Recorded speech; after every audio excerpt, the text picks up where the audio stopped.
guys, welcome back. So I'm really excited today to have Steve Schwartz from LSAT Unplugged to answer all your questions about the LSAT, the new LSAT Flex, and starting law school online in general. So a few people have been asking me recently about starting to study for the LSAT. I'm hoping you could provide sort of a framework about how to get started and some tips that you might have for students just starting out.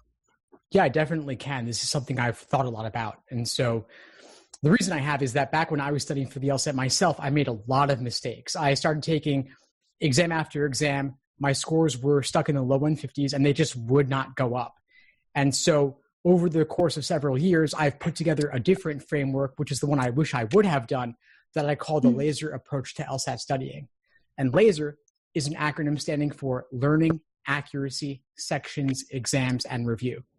So learning is learning the theory, reading textbook chapters, watching videos, learning the basics of what the LSAT's asking you for with each section and with each question type.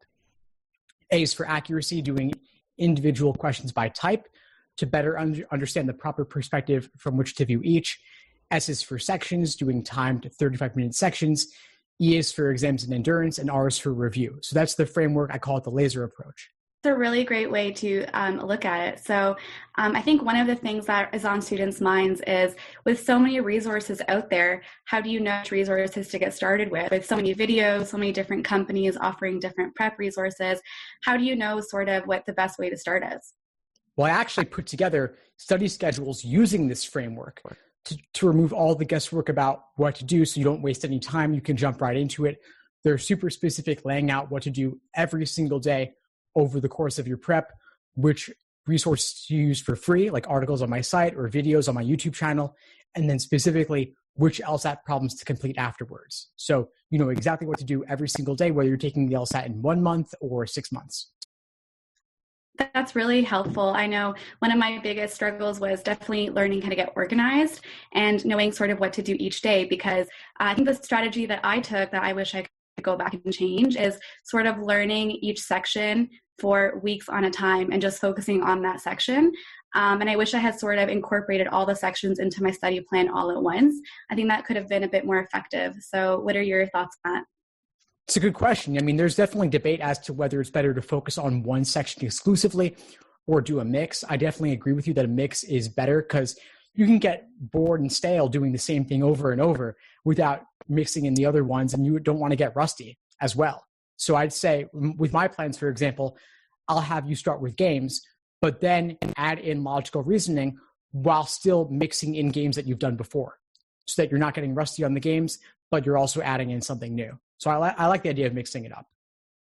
Right. Okay.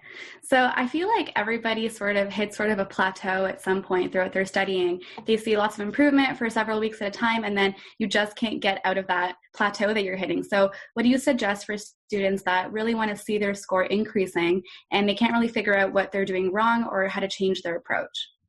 It's a good question. My first thing would be somewhat counterintuitive, which is take a break. If what you're doing isn't working, it might just be that you're burning out and you need some downtime away from this. You come back and you'll look at it naturally with a more fresh perspective. The other thing I'll say is you might have to actually change your approach if what you're doing isn't working or isn't leading to further progress. Maybe you've gotten as far as you can get with one particular resource, and so you could change resources, add in something else, or change mediums altogether. Like if you were using books, maybe now you want to use videos. If you were using one company's resources, maybe you want to change it up. Or maybe what you're using just wasn't working at all, and so you need something different. But either way, changing the resource that you're using, the medium that you're using, or maybe changing your approach in terms of studying. Like maybe you weren't doing LASER, now you want to do LASER. Or maybe you weren't reviewing adequately, and now you need to review in more depth. Yeah, for sure. So what do you think when it comes to self-studying versus using a tutor or using prep courses? What do you think some pros and cons are of those, or do you think students should be using a combination of different types of studying? I would say a combination is ideal, but partially depends on your budget and how you learn best. Some people are super self-directed and don't need any support. Others might only need a study plan. Others might try a study plan and say they need more support to ask questions, and that's a case where a coach or a tutor or a course could be helpful. And some learn better in groups, some learn better one-on-one.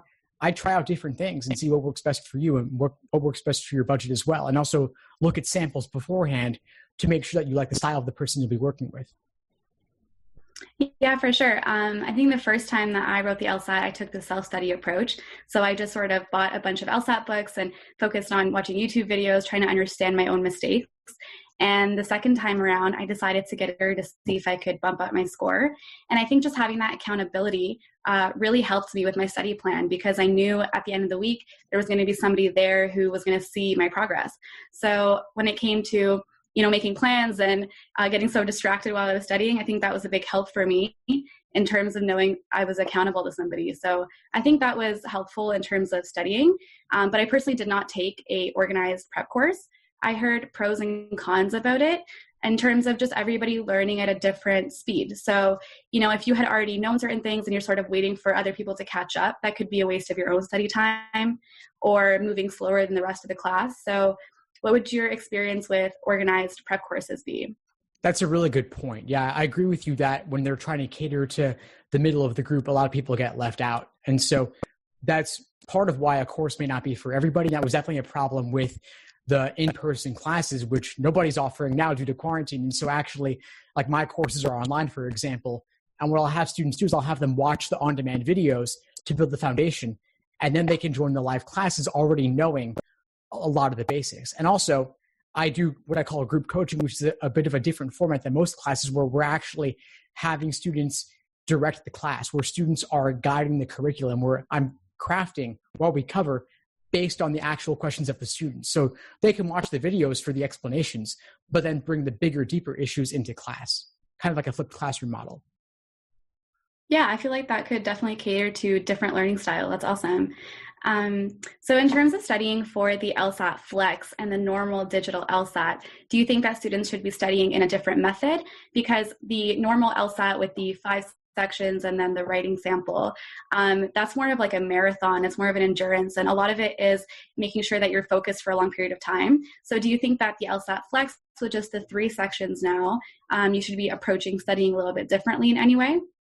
Yeah, I do. And I've actually redesigned my courses specifically because of LSAT Flex, because I do expect it will be an option, if not the only option, for the foreseeable future.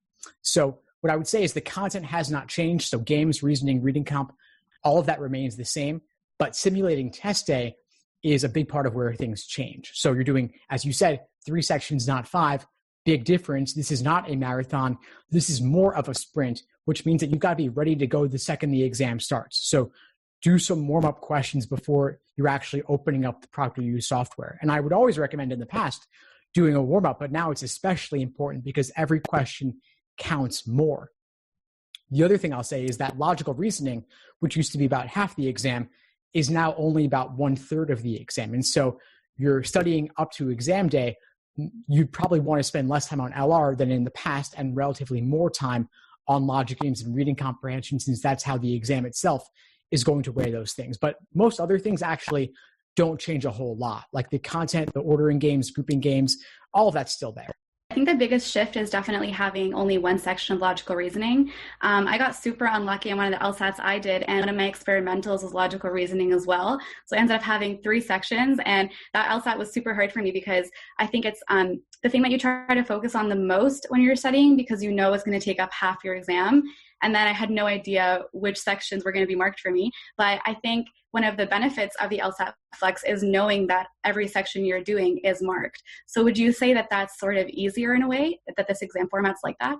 I think it's great, honestly. Yeah, I think that knowing that every question that you're doing matters and you're done in 2 hours, that's probably a more pleasant test day experience than doing 5 sections in person with proctors walking around, other test takers distracting you, and you're doing an extra section that doesn't even count. And I could see the experimental being more stressful or less stressful depending, because you could say, oh, I did bad on that one, but maybe it was the experimental one, so it doesn't count. So it's hard to say exactly, but I do like the idea of just being done in 2 hours, and you don't have to go anywhere. To me, that's a more pleasant experience, assuming good internet connection and good device. Other than that, you're probably good though. I mean, honestly, I'm recommending for anyone that asks me to do the LSAT Flex, because the experiences I had were so different, especially with test day nerves. I think a lot of it is due to being in an environment that you're not used to, the whole like plastic bag thing, worry that you're having something in there that they're going to take away from you. I remember just like preparing for that the night before, the closest testing center to me was an hour away. So I had to stay in a hotel overnight. So there's all those factors that kind of contribute to your test day nerves. So anyone asking me now, I'm like, yeah, do the LSAT Flex if you can. If you have a reliable connection, you don't have a lot of distractions at home, I think it's an amazing option for people right now. Oh yeah, if you'll be ready in time to do the LSAT Flex, I would definitely opt for that. But with the big caveat, assuming you'll be ready in time. Thing is that there may be more LSAT Flex opportunities going forward. Like so far, only the May and June LSATs were LSAT Flex. June LSATs is about 2 weeks from now as we record. July LSAT is July 13th. I'm guessing that'll probably be canceled and rescheduled as another LSAT Flex. So if it is rescheduled maybe a week or so later, folks could register for the July LSAT now. Deadline is May 28th, so it's very soon as we speak, but that could be a chance to do what will likely be an LSAT Flex. August also is a decent chance of being a flex. And so anybody who's already been studying for at least a little while could opt for July or August to likely get the flex. Yeah, honestly, I hope they do even keep it beyond that. I think that it would be an awesome permanent thing to have. I don't know if they would do that, but if it does work out and they can overcome some technology issues, I think it would be a lot more accessible for a lot of people to take the LSAT. Yeah, and I think the tech will get better. There were a number of issues with the May LSAT Flex administration a week ago with ProctorU. But I'm hoping that everyone will learn from that at LSAC and at ProctorU to make the June LSAT Flex go better. And the same thing happened last year with the digital LSAT, where the July LSAT had a lot of tech issues with the tablets last year. There were more issues with the subsequent administrations, but they reduced over time. And I think they will figure out the tech on the Flex. The one open question, though, is what would they do about not having an experimental section? If they can't ever test out future questions, they're going to run out of tests. So I'm wondering how they'll handle that, and I don't have an answer on that. Yeah, for sure. That's definitely a very good point. So in terms of booking for the LSAT Flex this year, it's kind of hard to know when you're going to be ready to take the exam. So something that I've been asked is, you book it, but then how do you know that you really are ready and that you aren't just going to delay it? So, one thing is obviously taking practice exams and seeing how you're scoring. If you're scoring as high as you'd want to do on the real exam, but there's obviously a bit of a buffer in terms of how you will perform, like maybe 5 points up, 5 points down what you're practicing. So what would you tell the students who are a little bit nervous about booking and not being sure if they're going to be ready to take the exam? Yeah, it's a good question. And unfortunately, the deadlines are always far in advance of the actual date. So you've got to book not knowing whether you'll be ready or not. But what I say is book. It obviously is unfortunate if you lose the fee or have to postpone and lose some of the fee, but just the reality of the game. But what I would say is you book the test date that you're targeting. Then as it gets closer, you're taking timed exams. Take the average of your most recent 5 exam results, and that'll be the best indication of where you stand. So assuming they're taken in a relatively short period of time close to your test date, that's where you measure yourself. And you've got to have a bit of a buffer, ideally, where let's say you really want a 165, at least you've gotten some exams above that result in case things drop on test day due to nerves or something like that. Hopefully fewer nerves on the flex, but that's what I would say is your best indication. But if you're not ready, don't take it. No reason to have a take on record if you could avoid it. Just postpone and hope to be ready for the next one. Yeah, for sure. And how is LSAC dealing with cancellations for LSAT Flex? Do you still only have that, couple day period after the exam to cancel? Yeah, they give you 6 calendar days where you could cancel your score. Same for the Flex. And I typically actually don't recommend canceling unless you know for a fact that something went terribly wrong, because at least law schools in the US, they don't average multiple scores. They only take the highest. I understand things might be different in Canada depending on the school, but at least for those in the US, they're only taking the highest, which means you typically don't want to cancel and you do want to retake. Yeah, in Canada, most law schools also do take your highest score while they do see all your scores. And yeah, I've heard a lot about not canceling your score unless something, kind of crazy happens on test day. And I wish I had canceled my first score because there was an alarm that went off during my first LSAT exam. And it was unfortunate kind of how LSAC dealt with that, because we finished the rest of the exam and they had told us that it might not count. So that kind of messes with you when you're doing the whole exam. And a lot of people had to retake because they scored 10 points lower than what they expected. And a bunch of us didn't cancel. So I do wish I had canceled in that scenario. But other than that, I do agree that, you probably did better than you think you did. Yeah, typically it's very normal to walk out of the test feeling like it went horribly wrong, but also not being able to point to anything super specific that was a major game changer. Like if you bombed a whole game or bombed a whole reading comp passage, that could be the difference maker. But just having a vague sense of unease is normal. But in your case, like a fire alarm, to me, that's a clear, unique event that would justify canceling. And especially the mind game of not knowing whether it counts. That's crazy. I can't believe they couldn't just give you an answer on that. Yeah, for sure. And even after, we were trying to get them to write like a letter to law school to let them know what happened, because they had no idea why, that score was like that. But yeah, unfortunately that was what happened.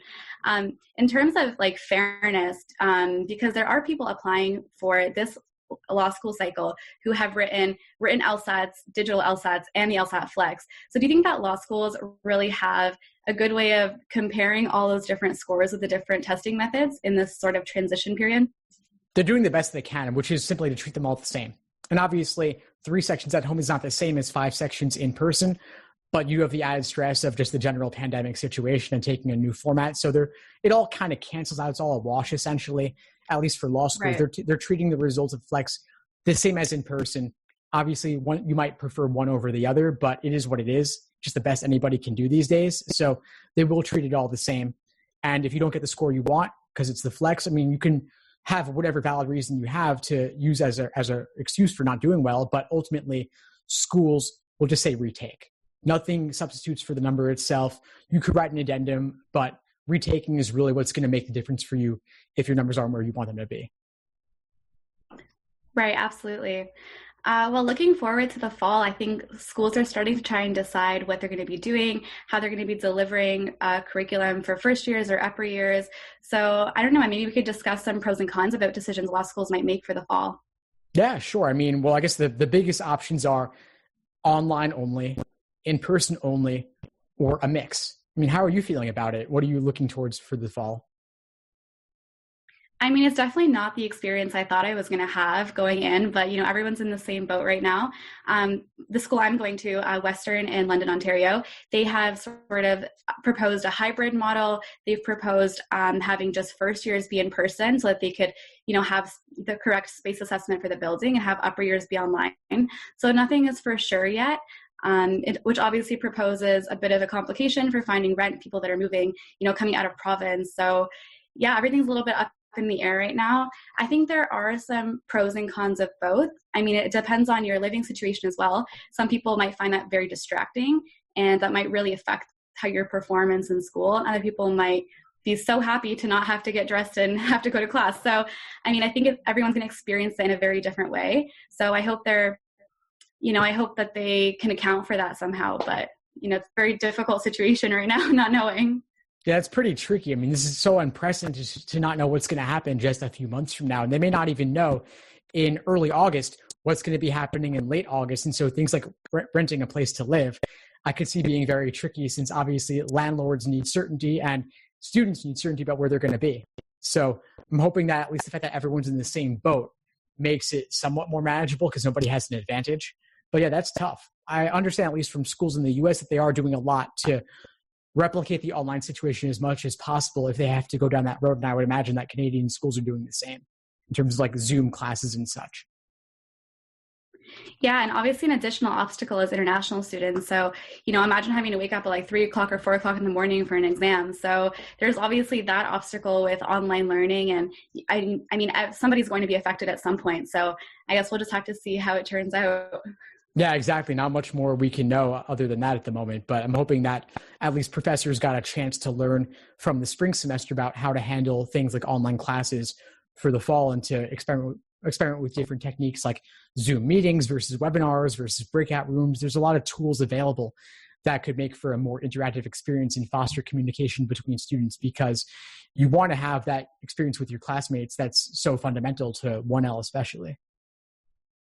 Yeah, for sure. And I mean, I guess one of the concerns that I have is not having, access to as many clubs and, events on campus and clinics. And those are the things that kind of, I guess, differentiate you when you are applying for jobs and in the OCI process and all of that. So I don't know, I feel like grades are going to have such a bigger impact at this point, because there really is nothing else that can differentiate you. So I guess we'll see how that's going to work for applying to jobs next year.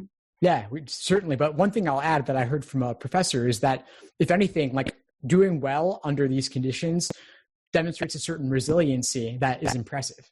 if you can get top grades and stay focused, despite the fact that you're not able to go anywhere for these classes, if you are doing them at home or from your apartment or a dorm room, and you're not getting the in-person interactions, but still performing at a top level despite all of that, and despite potential motivation issues of not going anywhere, that itself is impressive. Yeah, absolutely. I mean, I hope that it'll be possible to stay motivated if it is online the whole year or the whole semester. So I guess it'll be interesting to see how it turns out. Yeah, absolutely. Anything else we didn't cover on this? I think that's, all I had for now. But, if you want to just share some final thoughts for students going through the LSAT process or application process, what are some, final tips or advice you'd offer them? Yeah, sure. Absolutely. So I guess I'll say with regard to the LSAT prep side of things is if you're under quarantine and you have more free time than normal, do what you can to make the most of this time, because it is a unique opportunity and your competitors certainly are. So a couple hours in the morning, a couple hours in the afternoon, and that's it. Don't burn yourself out trying to do too much, but also don't do zero. And I've got study plans and guides, cheat sheets, explanations, and videos and such to make it easier to prep for the LSAT. And the other thing I'd say is be patient and compassionate with yourself as well, because if you do have other obligations or it's tough studying at home, don't feel like you have to do it all now. Just create a plan for yourself that's manageable and sustainable. And if you have to postpone the LSAT, so be it, but it'll always be there for you when you're ready, and make the most of the time that you have with what you can. For sure. I think that's some really awesome advice that I think a lot of people are, would be glad to hear right now. So thank you so much for that. Of course. Thank you for a great discussion, Karen. Do you want to share more about your channel for those watching on my end?